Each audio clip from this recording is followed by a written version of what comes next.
Maria de Nazaré, Maria me cativou, fez mais forte a minha fé e por filho me adotou. Às vezes eu paro e fico a pensar e sem perceber me vejo a rezar. Meu coração se põe a cantar pra Virgem de Nazaré. Menina que Deus amou e escolheu, pra Mãe de Jesus, o Filho de Deus. Maria que o povo inteiro elegeu, Senhora e Mãe do céu. Ave Maria, Ave Maria, Ave Maria, Mãe de Jesus. Maria que eu quero bem, Maria do puro amor, igual a você ninguém, Mãe pura do meu Senhor. Em cada mulher que a terra criou, um traço de Deus Maria deixou. Um sonho de mãe Maria plantou, pro mundo encontrar a paz. Maria que fez o Cristo falar, Maria que fez Jesus caminhar, Maria que só viveu pra seu Deus, Maria do povo meu. Ave Maria, Ave Maria, Ave Maria, Mãe de Jesus.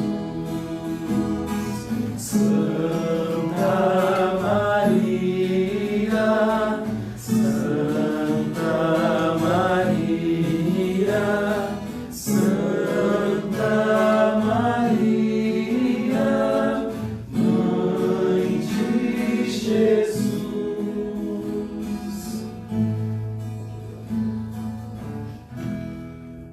Boa noite.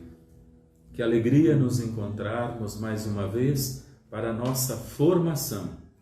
Ainda estamos falando de Maria. Nessa Semana da Família, aqui eu coloco a imagem de Nossa Senhora de Belém e de São José. Dois meninos? Não.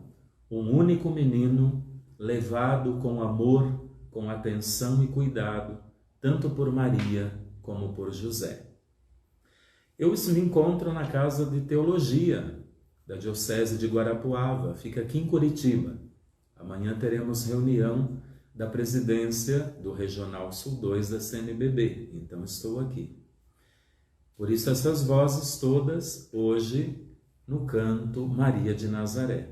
Quero apresentar os nossos 4 teólogos, é mês vocacional. Vem cá, Anselmo. Anselmo, que ano você está na teologia? Boa noite, eu estou no 3º ano de teologia. Me chamo Anselmo e sou do município de Pinhão. Caminhando aí. Caminhando. O cantor, instrumentista, mas todos aqui cantam, viu? Nem todos tocam violão, mas aqui tem um grupo de cantores bons. Vocês já viram lá na Asa Branca, né? Até acordeonista. Acordeone, como que chama? Os que tocam acordeon. Muito bem, Anselmo, muito obrigado. Quem mais? Vem cá, José Vitor. José Vitor, apresente-se aí, José.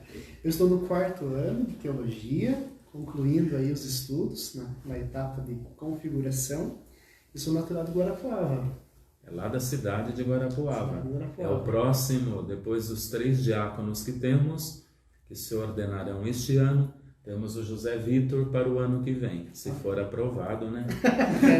Isso aí. O Lucas é o outro seminarista da teologia. Muito bem, boa noite. Então, sou Lucas, natural de Guarapuava, da grande cidade de Guarapuava, segundo ano de teologia aqui em Curitiba, na etapa da configuração. Muito bem, Lucas. O Lucas ainda tem um caminho pela frente, mas é um grande artista. Vocês vão ver em outros momentos ícones que ele escreve, ele é poeta, ele é pintor e também ele é um grande cantor. Muito bem, Lucas. Deus o abençoe. E o Mateus. Vem cá, Mateus. Que ano você está? Boa noite, pessoal. Eu me chamo Mateus Curta. Estou no segundo ano de teologia. Sou natural de Guarapuava. Muito bem, Mateus. Essa semana que passou, conheci a família do Mateus. Uma família bonita, bem religiosa. De lá nasceu sua vocação, né? Com certeza. Isso aí, Mateus. Obrigado. Deus abençoe. Amém. Então vamos rezar. Vamos rezar pelas famílias, Semana da Família. Vamos rezar pelos nossos seminaristas. Vamos rezar pelas vocações. Em nome do Pai, do Filho e do Espírito Santo. Amém. Ave Maria, cheia de graça, o Senhor é convosco.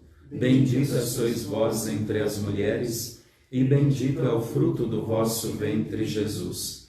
Santa Maria, Mãe de Deus, rogai por nós, pecadores, agora e na hora de nossa morte. Amém.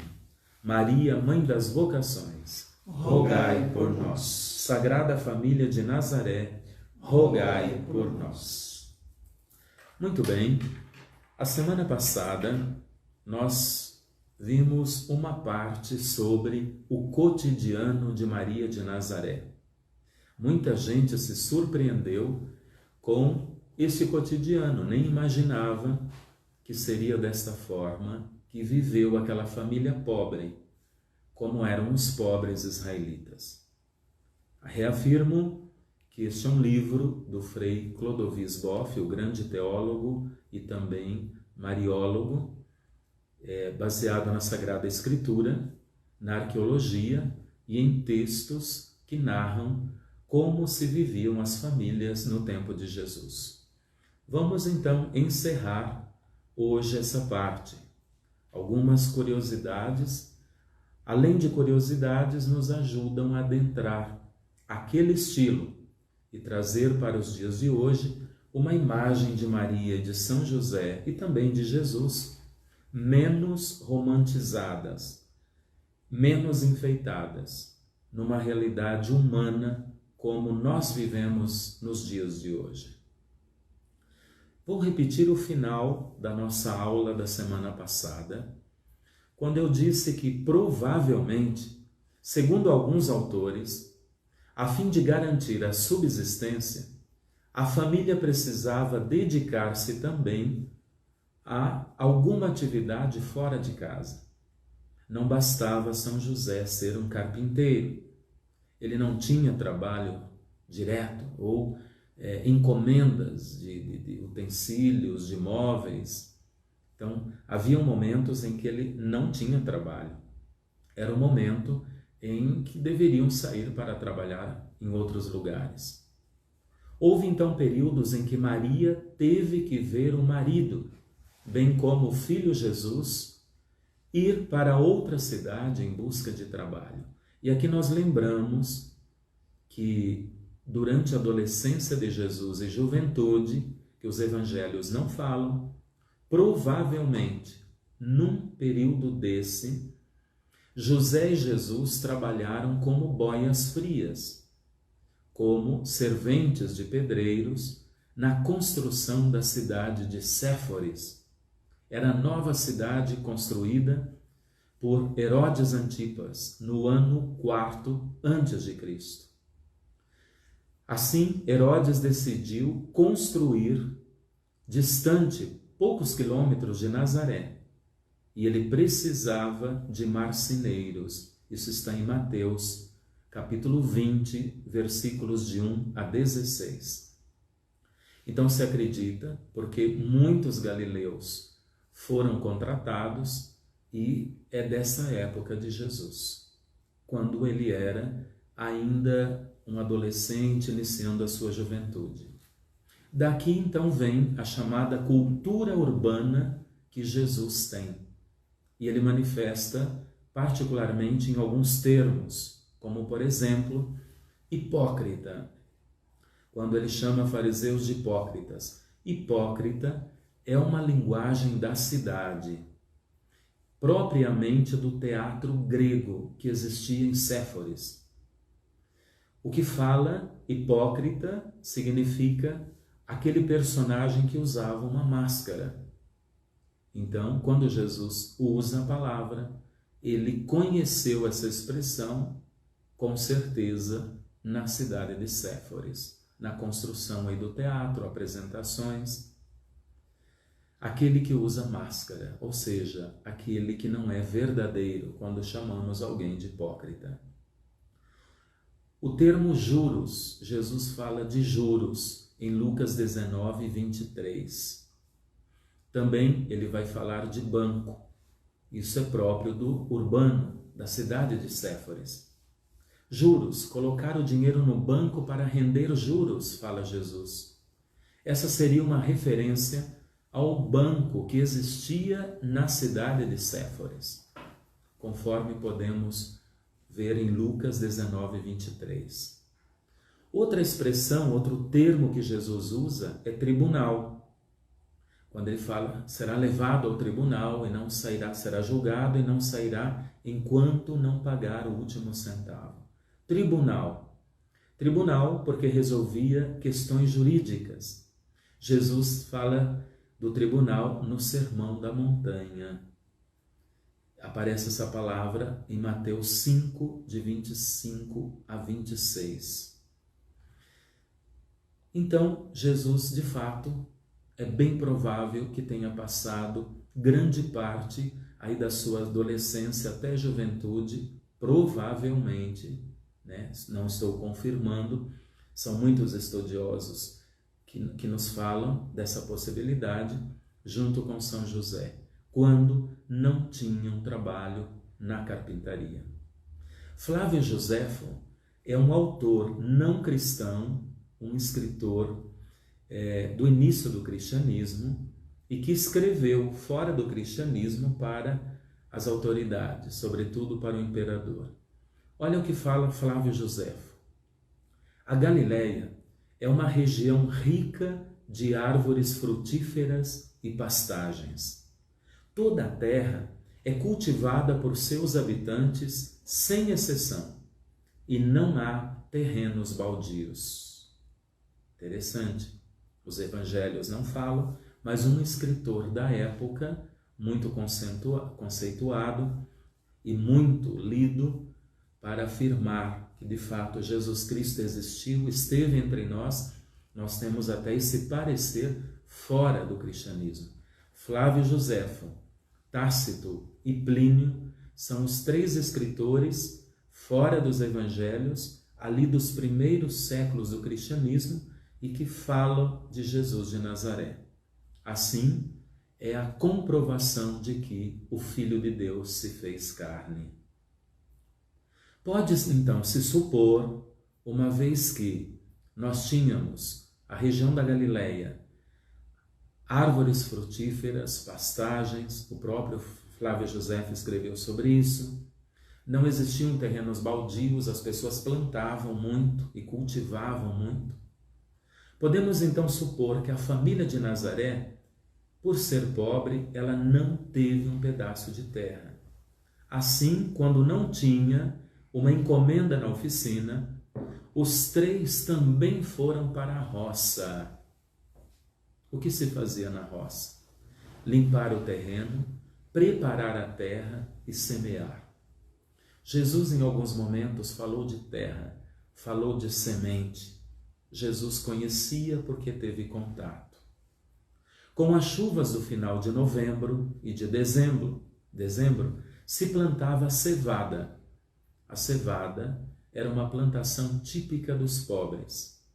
Esses dias, visitando a diocese de Guarapuava, mais na região norte, paróquias mais distantes aqui da região, quase 300 quilômetros, passei próximo de grandes plantações de cevada. Parece-me que Guarapuava, não é isso, jovens? Ela é a maior produtora da América Latina. É a maior produtora de cevada da América Latina. Na nossa época também se faz cerveja, né? Da cevada.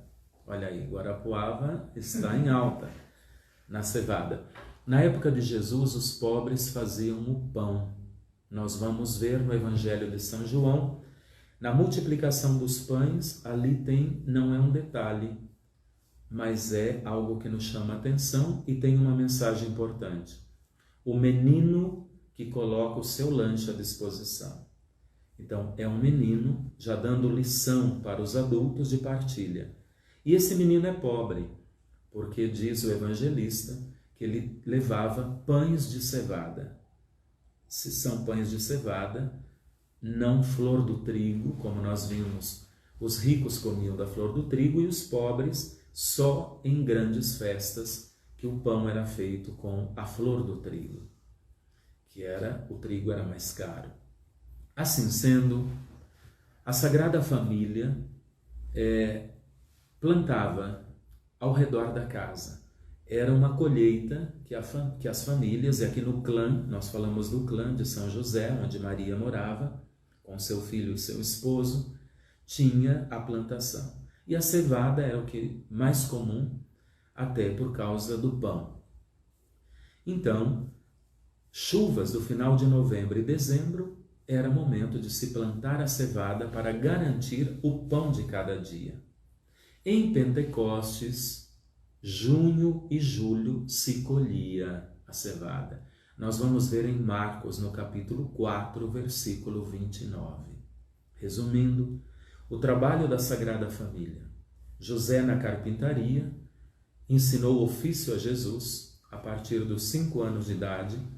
Quando não tinha trabalho, uma parte do tempo de Jesus, ele e São José foram para Séforis construir uma cidade, não é um edifício, é a cidade que foi construída. Herodes pediu, e não era distante dali, de Nazaré, então é a região da Galileia. Maria, dona de casa, estava em casa, mas em muitos momentos os 3 foram cuidar da roça. Particularmente, o que era comum era a plantação de cevada.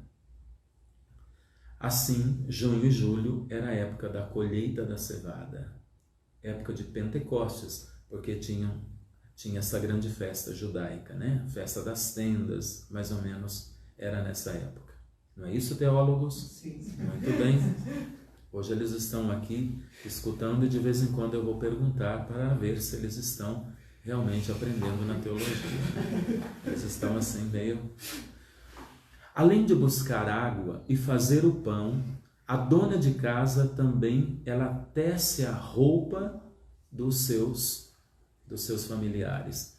Isso aparece no livro de Provérbios 31:19. Maria tecia. Um canto da campanha da fraternidade, quando falava do mundo do trabalho, um canto inicial dizia: enquanto José na carpintaria estava, Maria tecia.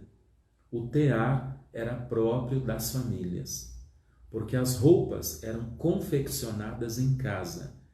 Então, com certeza, Maria teceu a sua roupa, a roupa do menino Jesus e de São José.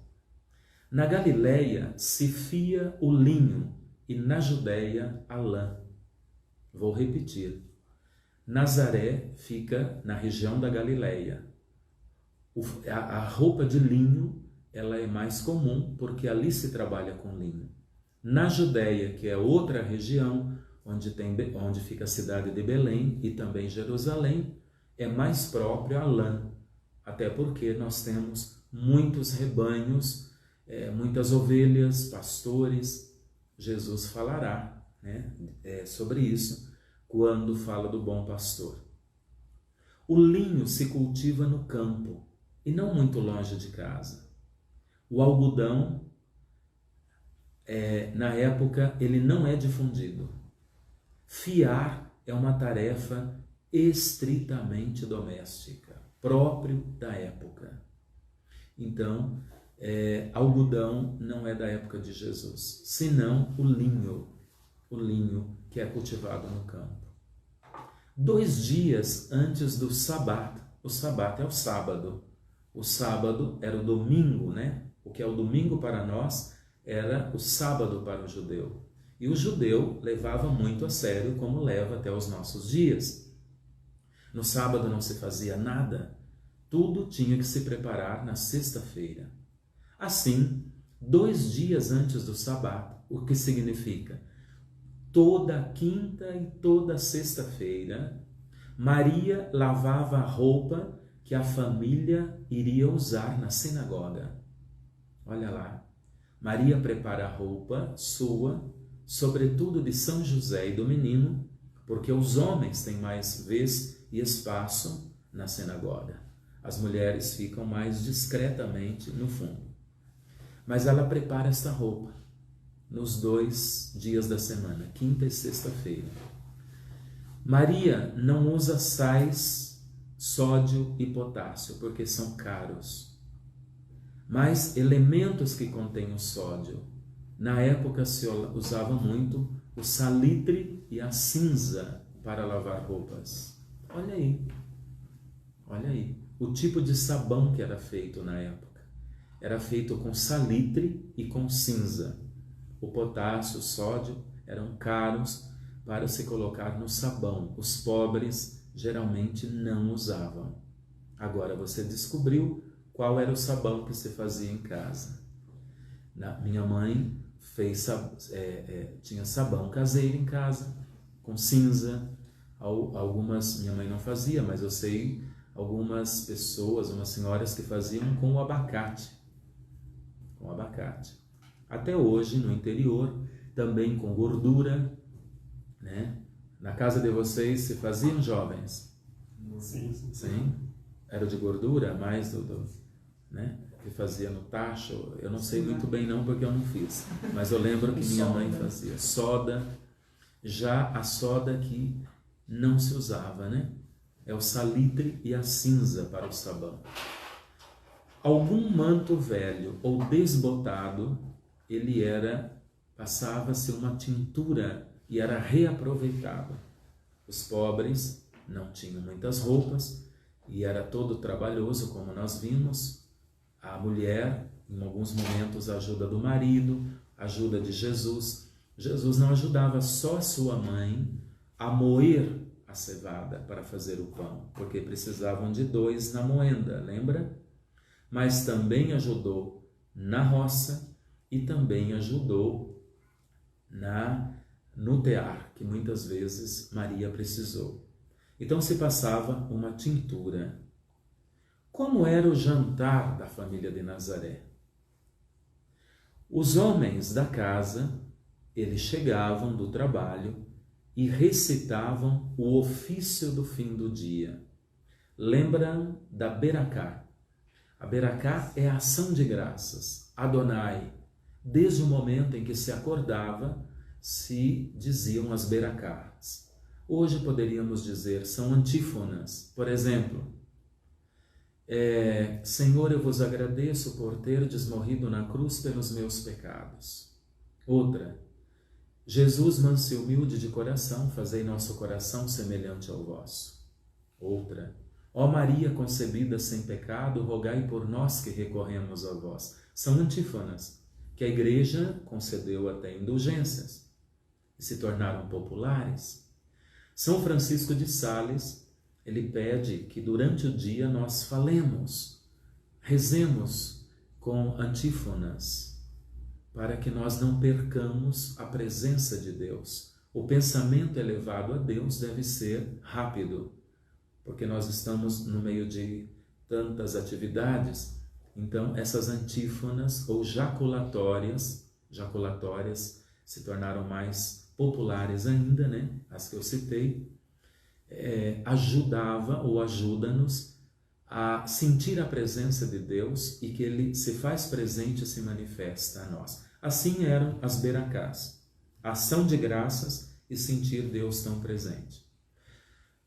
Durante todo o dia, os homens tinham mais beracás, as mulheres menos, mas era o dia todo.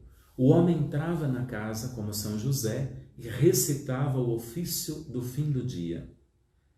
Era chamada a miná, ou a oferta do dia.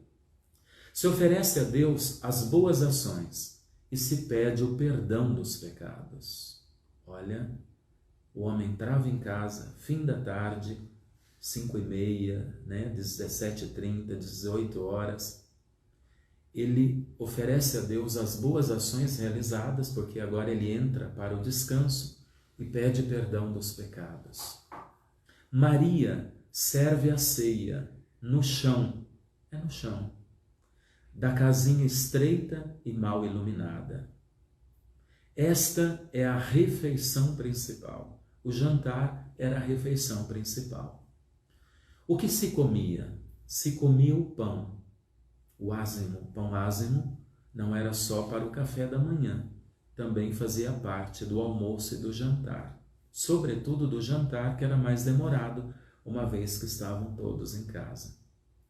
Às vezes se comia peixe. Isso vamos ver em Mateus 13, versículo 47, e Lucas, capítulo 24, versículo 42. Se comiam legumes, azeitonas e cebolas. Cebolas não podia faltar. Eu que não sou muito adepto da cebola, mas lá se comia muita cebola. Verduras, ovos, alguma fruta fresca ou seca. Fazia parte do jantar.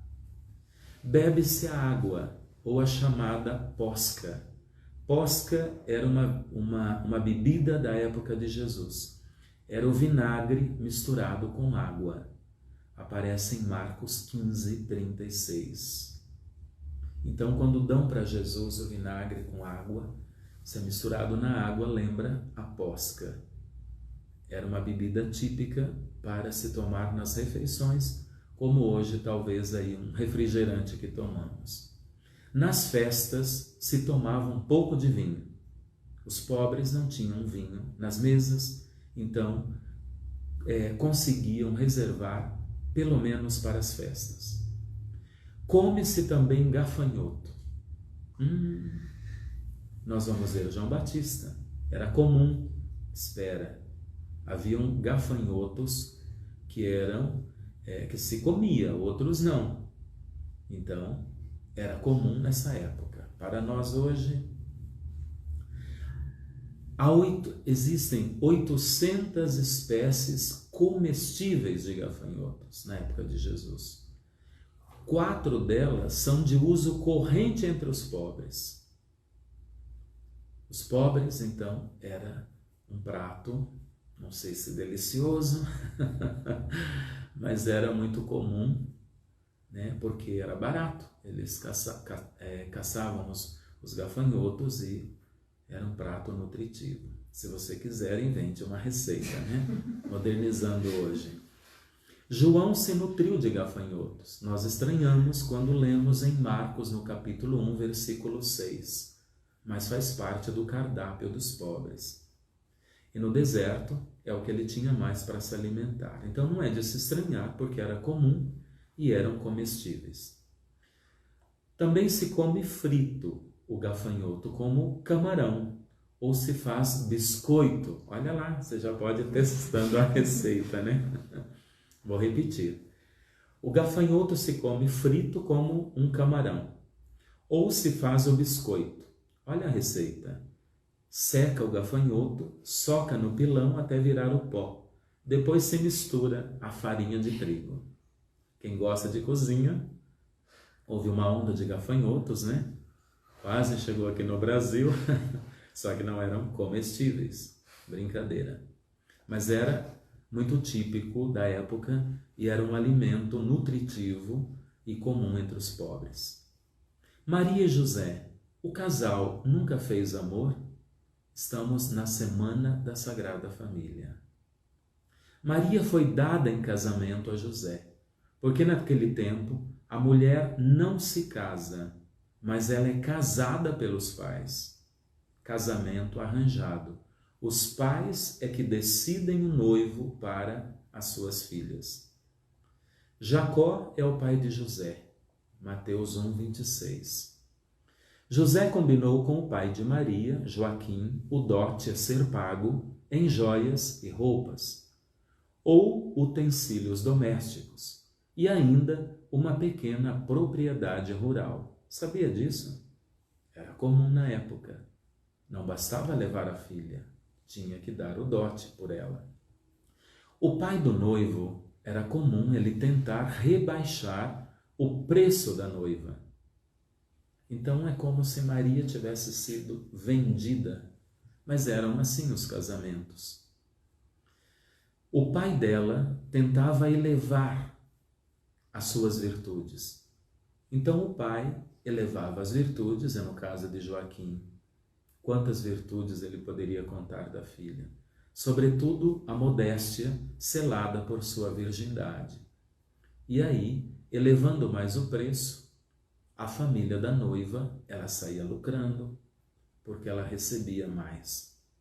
Apesar da normalidade de um casal, José e Maria, esse é um casal especial. Em Lucas 1,34 e Mateus 1,25 diz: Maria não conheceu José, seu marido. Podemos tomar lá. Lucas 1,34, Mateus 1,25. Como diz o hebreu, o varão gera seu filho a partir de sua mulher. No entanto, na genealogia de Jesus, Mateus, que usou 39 vezes o verbo gerar, Mateus 1, de 2 a 16, quando chega a Jesus, ele dá uma guinada brusca e não diz José gerou Jesus, mas simplesmente José, esposo de Maria, da qual nasceu Jesus. Há uma modificação extrema. Está em Mateus 1, 16b. Ou seja, o gerado da Virgem é o Messias, cujo nascimento virginal já fora predito pelo profeta, o profeta Isaías, e que Mateus retoma no capítulo 1, versículo 23. Já falamos da genealogia de Mateus quando vimos Maria na Bíblia e comentávamos mais sobre este fato. Entre os corpos de Maria e de José se interpunha Jesus. Entre os dois corpos está Jesus, que ao mesmo tempo aproximava os dois seres numa relação íntima e profunda. Um casal que se amou profundamente, absorvido pelo Filho. Mas Jesus estava entre ambos. Que nasceu fora do comum. Jesus nasceu fora de uma criança normal, do comum de uma criança normal, e que teria um destino misterioso. José e Maria eram um casal bem resolvido. São Jerônimo dizia: José foi virgem por causa da virgindade de Maria. Aqui o casal renunciou um plano familiar normal de época e dos tempos, até de terem muitos filhos, como era normal para uma família judia. Quem está entre eles? Jesus. No anúncio do anjo, Maria diz sim e assume esse projeto. No sonho, José diz sim e, como o anjo pediu, ele acolheu Maria como sua esposa e o menino como seu filho. Eu vou ler um texto de Martinho Lutero. Martinho Lutero, ele foi o iniciador do protestantismo, todos nós conhecemos, ainda na Idade Média, século XVI. E Martinho Lutero tinha uma devoção bonita a Nossa Senhora. Ele faz um escrito, uma reflexão bela sobre o Magnificat. Mas eu vou ler um texto onde ele tenta descrever quando Maria volta da casa da prima Isabel, depois do nascimento de João Batista. Olha lá, não está na Bíblia. É uma construção oracional e poética de Martinho Lutero. Olha como ele diz. Maria volta para casa e se entrega às lidas domésticas. Lembra que ela saiu depois do anúncio do anjo, começando uma gravidez. Depois de 3 meses, ela já tem um pouco de barriga. Como é que fica? Porque ela não está casada. Ali começa então uma complicação na vila chamada Nazaré, a pequena cidade. Mas vou continuar Martinho Lutero. Ela volta para casa e se entrega às lidas domésticas. Como antes, ela cuida da cozinha, lava a louça e ela varre a casa para sua mãe, Ana. Como uma empregada ou uma mãe de família, Maria ocupa-se de trabalhos modestos e serviço. A vida continua, como se ela tivesse esquecido os favores sublimes com que Deus acabava de agraciá-la. Ela voltou ao cotidiano de uma jovem pobre e bem na sua família e naquela vila chamada Nazaré. As outras mulheres e as vizinhas não a têm agora em mais alta estima do que antes, e nem Maria o exige delas. Pobre entre os pobres, Maria se perde na multidão de gente humilde. Que exemplo de simplicidade! Que desprendimento espantoso, diz Martim Lutero. Ainda ele continua. As maravilhas operadas em Maria. Maria as oculta, Maria as esconde. Ela não fica contando. Ela esconde, ela oculta com todo cuidado, sob aparências voluntariamente insignificantes. Quantas pessoas se aproximaram dela, falaram com ela e até a desprezaram porque ela estava grávida. E a trataram como uma pobre mulher, toda simples e nada fora do comum. E, no entanto, se soubessem quem ela era, como não teriam ficado estupefadas? Um escrito de Martinho Lutero, interessante. Para encerrar, já que estamos na Semana da Família, vamos falar um pouco de São José. São José foi o pai verdadeiro de Jesus na terra, não pela carne, mas pelo coração. Pai pelo coração. Desde o momento do anúncio do anjo que se deu num sonho, em Mateus o anúncio se deu a José. Até porque na tradição judaica, os homens, eles são líderes e são eles que recebem a revelação. Já em Lucas não está falando a uma comunidade de judeus convertidos, senão mais pagãos convertidos ao cristianismo. Lá aparece a anunciação a Maria. Aqui essa anunciação a José se dá de uma forma mais indireta, porque se dá no sonho. Desde aquele momento, então, acolheu a esposa e a criança. Então, São José foi pai pelo coração. Protegeu o menino das mãos assassinas de Herodes, o Grande, e ensinou ao menino o caminho do trabalho e da religião. Jesus não se envergonhou de ser chamado o filho do carpinteiro. Pelo contrário, Jesus até complementou em outro momento: meu pai trabalha e eu também trabalho. Na verdade, Jesus estava falando do Pai do céu. E ele era um trabalhador como o filho, como o pai, porque ele estava aqui na terra buscando instaurar o reino do Pai e buscando levar os corações a esta adesão. Mas por que não interpretar também como José? Meu pai trabalha e eu também trabalho, uma vez que São José, a partir dos 5 anos de idade, lhe ensinou a carpintaria e o ofício. Na história da salvação, coube a São José dar a Jesus a descendência da linhagem de Davi. Lembra que filho de Davi ele seria. As profecias mostravam, mas Maria não era da descendência de Davi. José era.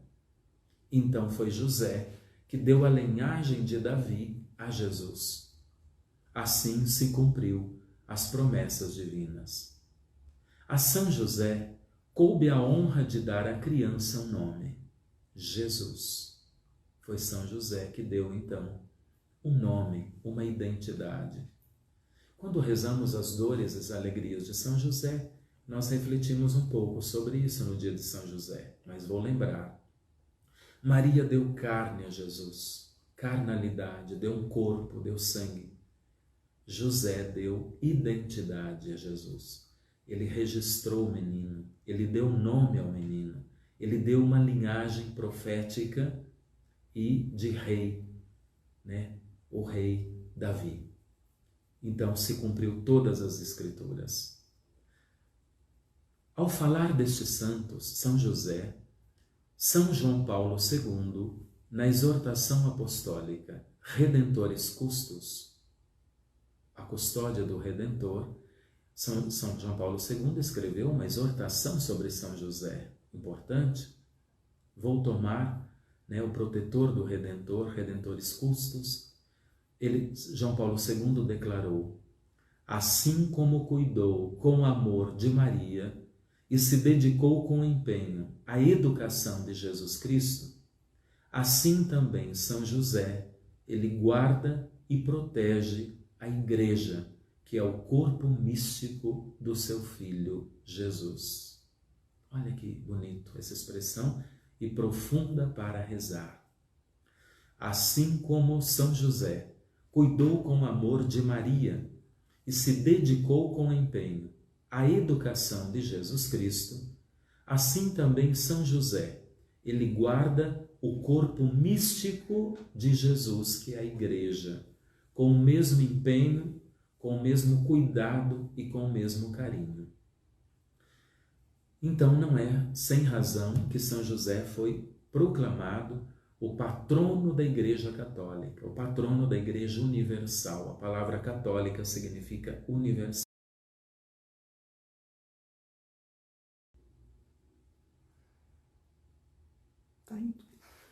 Nós perdemos, fugiu um pouco, deu um problema aqui na internet, mas volto só para encerrar.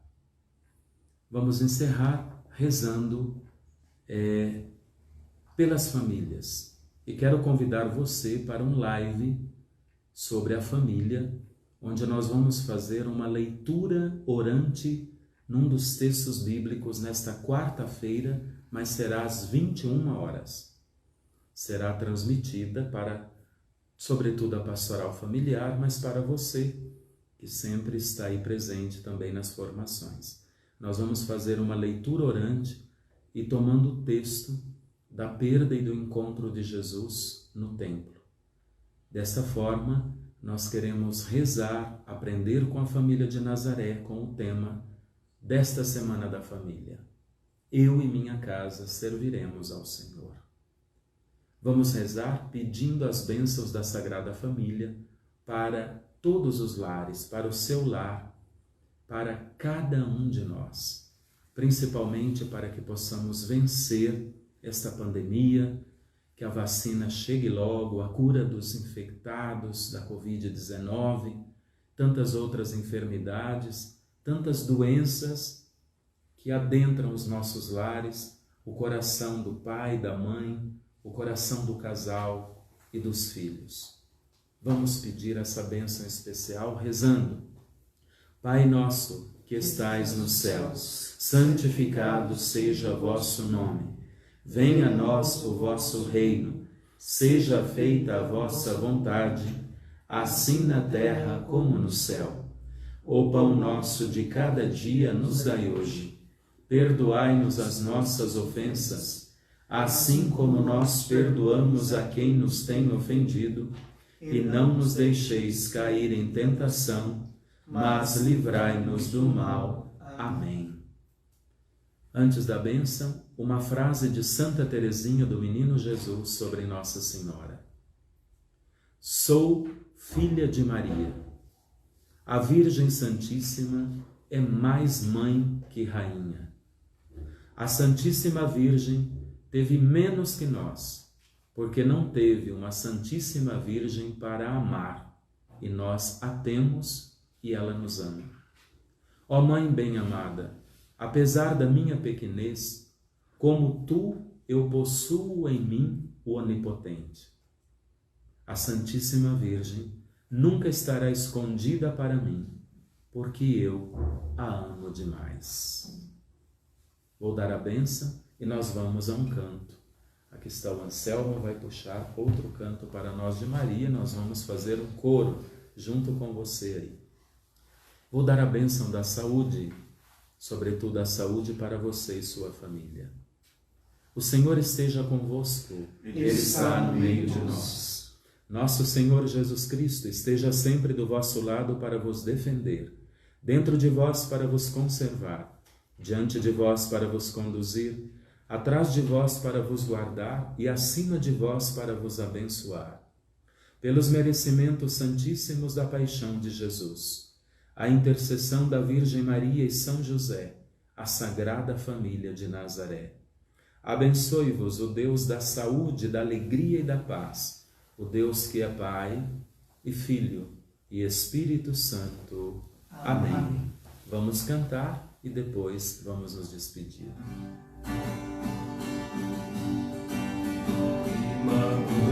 Imaculada Maria de Deus, coração pobre acolhendo Jesus.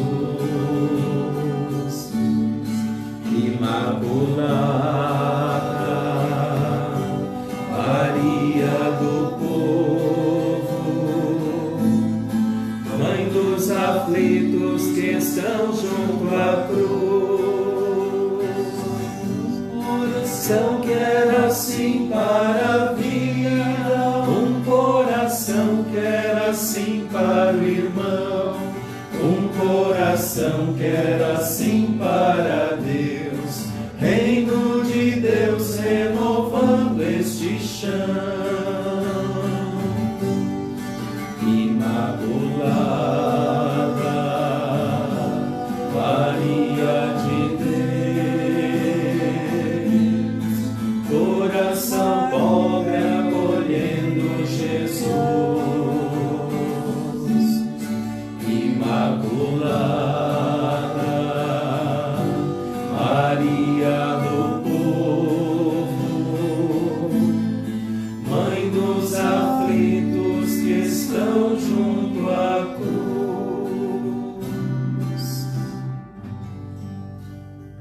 Até quarta-feira, às 21 horas. Será meia hora mais cedo. 21 horas, nosso live sobre a família. Oração orante, leitura bíblica para a família. E os seminaristas estarão cantando algumas músicas à família. Nós teremos um cenário especial nesta quarta-feira. Uma boa noite, um bom descanso. Fique com Deus e a proteção de Maria.